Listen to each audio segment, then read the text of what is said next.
Hey guys, welcome back to ArtosisCasts. I hope that you enjoyed Flash's Protoss against Ddasik, the very strong one-time ASL Zerg player. Now we're going to have Flash playing Terran against Ddasik's Zerg. Okay, you could beat his Protoss in a long macro game, but can you beat his Terran? All right, be taking wagers there. I honestly, I don't know. I could see him winning here. You know, Flash. A lot of his Terran vs Zergs that I've shown so far, it's mostly been like on the back of like Mech and stuff like that. We haven't seen as much of the SK Terran. I don't feel like Polypoid is super great for any sort of mech builds like some of these other maps are. Definitely more of an SK Terran map. But I guess we'll just see the way that he wants to end up playing it. He does just throw his depot down, so no wall, no forward barracks or anything like that.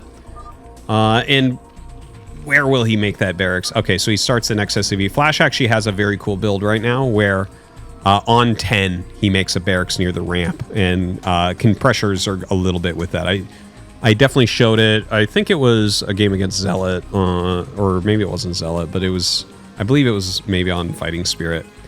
Flash's Marine Rush or something I called it. It was a really interesting build. But yeah, anyways, this just looks all very standard for just a regular expansion timing here from Flash. We'll see. He's not going to scout him first, so it'll probably be 2 depot into command center. And yeah, Ddasik just going very standard with his hatchery first play here. So while we wait for this to really get going, I do want to thank you guys again for tuning into ArtosisCasts. I really appreciate it. And a big thanks to everyone who has supported on the Patreon. That's patreon.com/Artosis. The link is down in the description if you would like to support. If not, no problem. And a big thanks to everyone who has in the past. It's been fantastic. A lot of support there. And thank you guys very much. Yeah, I couldn't do without you guys. Watching all these videos, supporting in all these ways, subscribing to the channel. It's really fantastic. All right, so the drone comes up and scouts, and it's going to just check if there's a gas. Okay, no gas. We're all good. Kind of an interesting second turret. I mean, not a second turret, second depot. Interesting spot right there. Got to think about that a little bit. Because I think it is good to not over-cramp up here, because it can get really messy against mutas later on. Like, I could see him maybe putting a turret here. Like, or maybe here. Here, later on. We'll see. Like, you got to think about your building placement. Oh, wow. Look at that. He's making a little nest for his command center. You got to think about your building placement in relation to where you're going to put turrets as well. It's actually really important because the mutas, like, if they'll take anything that's free, they'll take it, you know? So you have to have like a good building layout where you can move your army, you can move your SCVs, you can get your turrets up. Maybe you can get to turrets to replace them or repair them, that type of thing. So very cool setup. Huh. And yeah, he's going to just go into his gas. So this is a 3 depot, 2 racks Academy Rush. The only player I've seen actually consistently use this build is Sharp,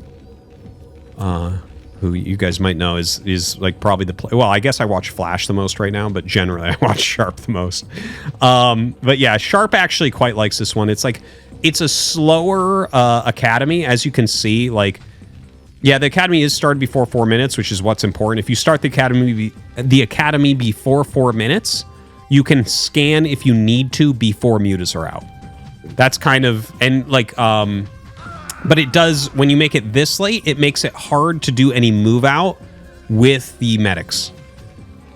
So yeah, anyways, cool to see this build being utilized by Flash. Because I really sometimes wonder when I see like, Sharp has a lot of builds that no one else uses. So I'm like, how good is this? And I've used it, it feels pretty good. For me personally. But, yeah, we'll see where he goes with that. That's a weird depot. Okay, these 3, I was like, huh.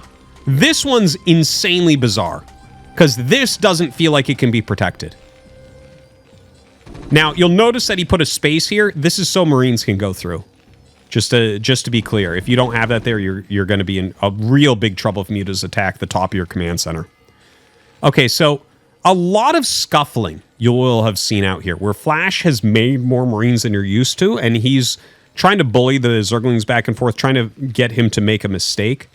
Now, here come the medics, but this push timing is not quick enough necessarily. Okay, so Ddasik is going double sunken. He already had one, and he was going for a second. The reason he did that is because Flash was going so far out with his Marines, so he thought the attack might come at any time. And the thing is, if the Marines are here and you start the Sunkens, they'll actually get there before they're done.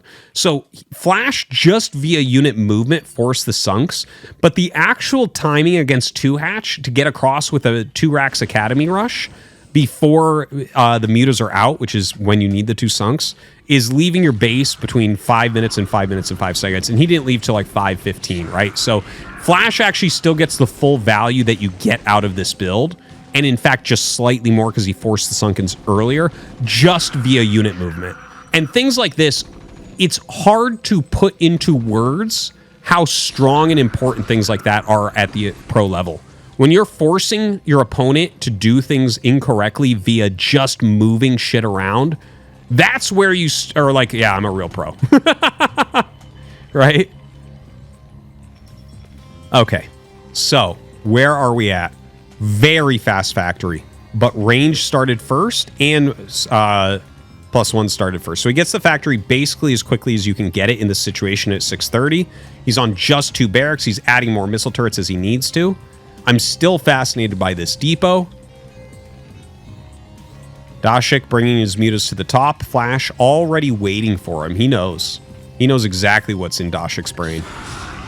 More so than Ddasik, maybe. Okay, let's take a look over here. Heavy droning going on. Queen's Nest on the way. Where's the third? Okay, he's going to make the third in the bottom left.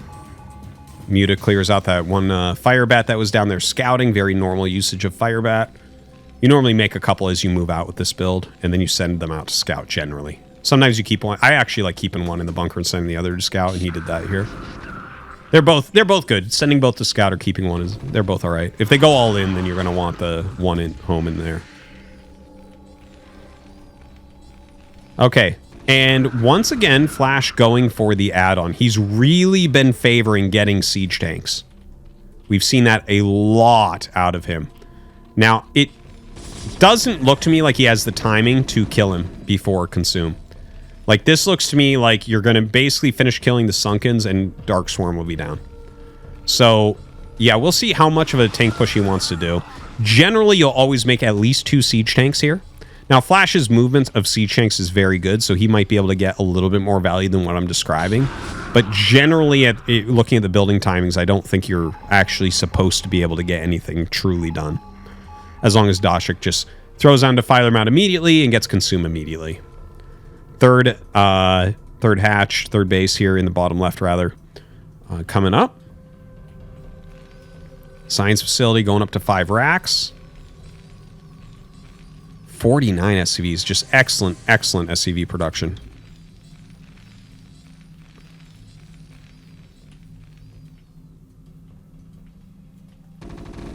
Oh, medics walking off on their own. Standard issue.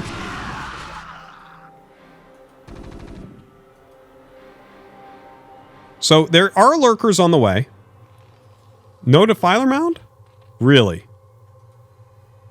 Okay, finally starts it. Like, I mean, you got to really be on top of this when your opponent's going for a tank push, that's for sure. Like, you need to hit your timings.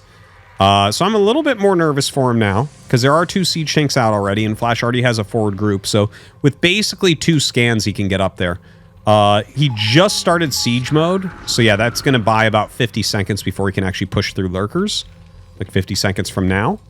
But he is going to want to go pretty quickly. It seems like he's waiting for his science vessel. A lot of scans going down as he checks just the timing of everything, what's being produced. You can see some more Sunkens being added in.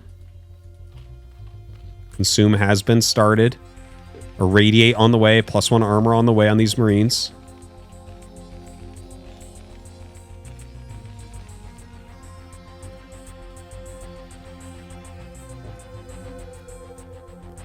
All right, 3 siege tanks. Old school. 3 siege tank timing push was all the rage in 2008. It's like the move every Terran did. 3 siege tank, 1 science vessel.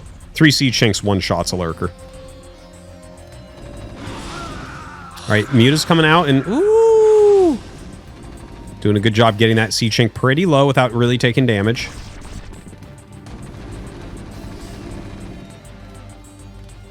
Consume is almost done.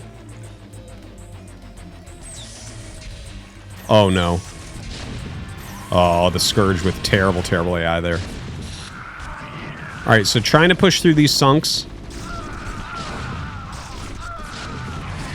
And there's the Darkstorm just as he's pushing through the sunks. So yeah, you don't quite get it with that timing. So the Muta's kind of left to the south there. Now, it doesn't really feel like Flash is particularly behind. His 3rd command center is extremely fast. He's got his 5 racks going.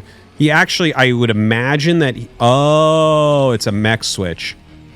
Okay, that's what we're seeing. This makes much more sense why you open siege tank push now. So this is actually going to switch into Flash going mech. Which, I mean, we've seen a lot of that. So I guess it's not really that surprising. He's getting Vulture Speed first. The Vulture Speed may allow him to get some drone kills. That's definitely a possibility. He's getting his 3rd base, and he's getting ready for a 4th base. This is one of the important aspects. Oh, yeah, the Darkstorm goes down. And he actually gets the gas, which is huge. This is huge to deny that gas. As soon as you pop that, it's costing them so much gas. But this is very important as well, because this is one of the main things when I see pros go mech, where I can tell you how well it's going to do. Because the mech switch is originally designed to have 4 bases. Like, I think Fantasy has the most to do with that. But specifically, you need the 4 bases because that's, like, what you need to be able to produce the mech and trade with Zerg. You can't do it, like, against Protoss where you turtle up. Because if the game goes late game, like, Zerg just destroys. So what you need to do is, like, be very active with your vultures around the map, get your siege tanks out there attacking, and it really takes 4 bases to get your full production going and to be able to lose those units and remake them. So right now you see he's adding a lot of factories. He'll lift these barracks relatively soon.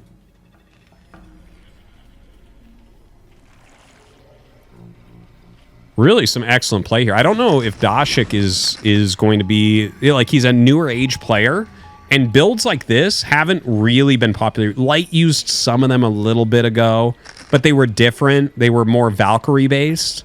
This is a straight mech switch. It's similar to what Flash was doing in, like, 2018, 2019. I think more like 2018, if I'm remembering correctly. So it's something that Ddasik may not have as much experience with. Ddasik, I don't think he was really a well-known player that good back then. So, ooh, the mines! Oh my God, they just don't hit. And then the lurker kills it. Okay. Yeah, he actually split one Marine down so that these wouldn't take hits. That's so crazy. He's just so on top of everything. Now the Muta's flying in towards bottom right. Marines here are going to be a little bit annoying to deal with those 1-1 upgrades. And he's got plenty here to stop everything. Great unit movement, good amount of vessels. He's going to get some high-quality irradiates, throwing mines down. But the 4th base is being taken. So that is something you have to watch out for. 52 drones, pretty healthy. Here come the irradiates.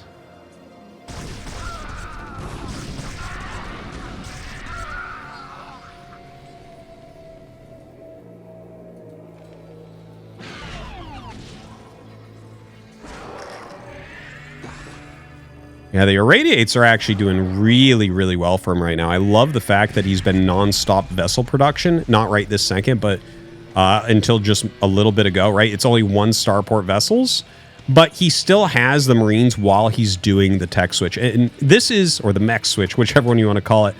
This is an important aspect of the mech switch, is that you keep a good amount of your Marines and medics alive so that you can maintain map control. Because as you're switching to mech, you would lose map control if you didn't have Marines and medics. And in fact, I remember that being one of the reasons a lot of players lost with it in the old days, is because you'd try, like, busting with these units. You don't bust with them. You keep Zerg back. You keep them so that you can kind of take your map control, lay mines everywhere. And you can see here Flash building on top of that, hitting a lot of irradiates during this time, just kind of keeping his opponent more on the defensive. And you see Ddasik here, he's making units that are not necessarily that good against the mech. Okay, some Scourge to deal with those vessels and everything. Yeah, you need a few lurkers. But like, for instance, he's upgrading ultras. And in general, ultras are not the scariest thing against Mech. Like, the tanks deal so much damage, they don't really care about ultralisk armor. So a lot of vultures out here, laying a lot of mines. You can see on the mini-map, right? If you look at the bottom left, just how much yellow is in the center. Just every now and then you see a blue dot of, like, an overlord. Now, he does have the drop upgrade, as you can see. We haven't really seen drops yet. Here we go. Yeah, Defiler, Lurker, and some Lings. This could be an excellent drop on the factories. You could do it on an expansion as well. So Siege Tanks starting to come out towards that base.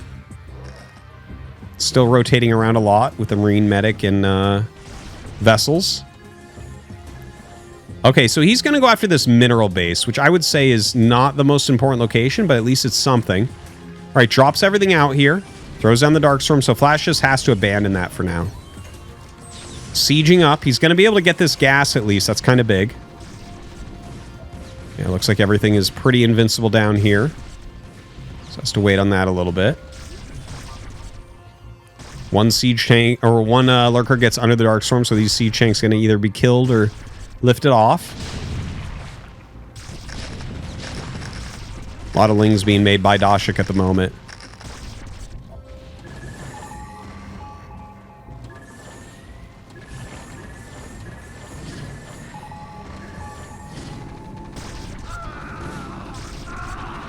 All right, takes out that Nidus. That's actually pretty big. Much better chance that that's going to lead to a death of this base. Now, the vessel's actually flying. It looks like he wants to erase her in here, just kind of like build on his tempo advantage. Ah, you eraser the Scourge. That was excellent flying, because if he turns around, obviously they all get hit.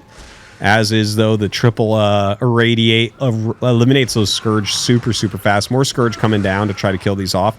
Dasik's game just falling apart at this point.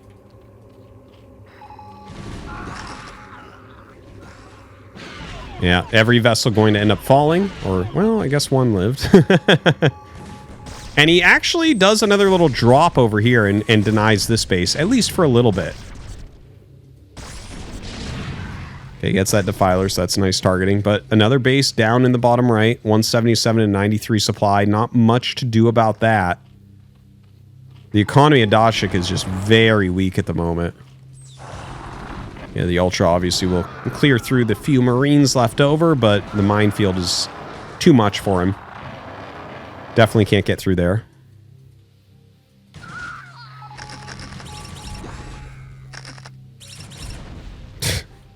Nothing like Zerglings attacking a mine when it pops up and killing it. All right, a lot of vultures come down here, maybe to lay a few mines, try to slow down anything coming into the area.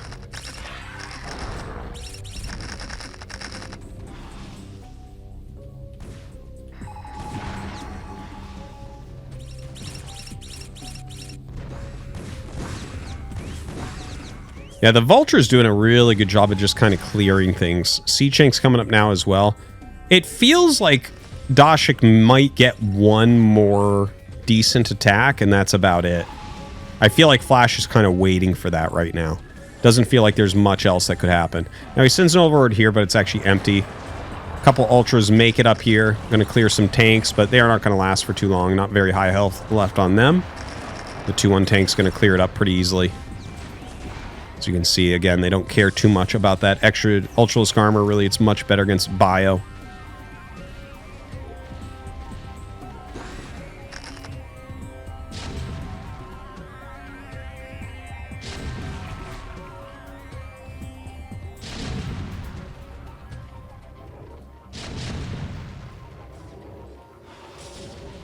I feel like Ddasik right now is just kind of petering out. He's still got 98 supply, so like Zergs don't like to leave until 70. But he's losing a lot right now. He has re-droned these two bases, which is something. Yeah, he's going to GG. Probably a good call there. Cool game. You know, the mech switch from Flash, it actually made a lot of sense. You know, he went for the 3 siege tanks. I love the continual vessel production for a while. He went speed first, which is a little bit more modern. It used to be mines first a long time ago. But yeah, I like seeing that. I like seeing just the containment, not trying to dive with anything. and especially the speed of this base. Like this base was super fast, and then this base was super fast. And I think that's what really allowed Flash to run away with the game, right? Gain that map control, keep them back, get your 4 bases mining, and just explode onto the map. All right, guys, I hope you enjoyed a very cool mech switch game here from Flash. Thanks for watching.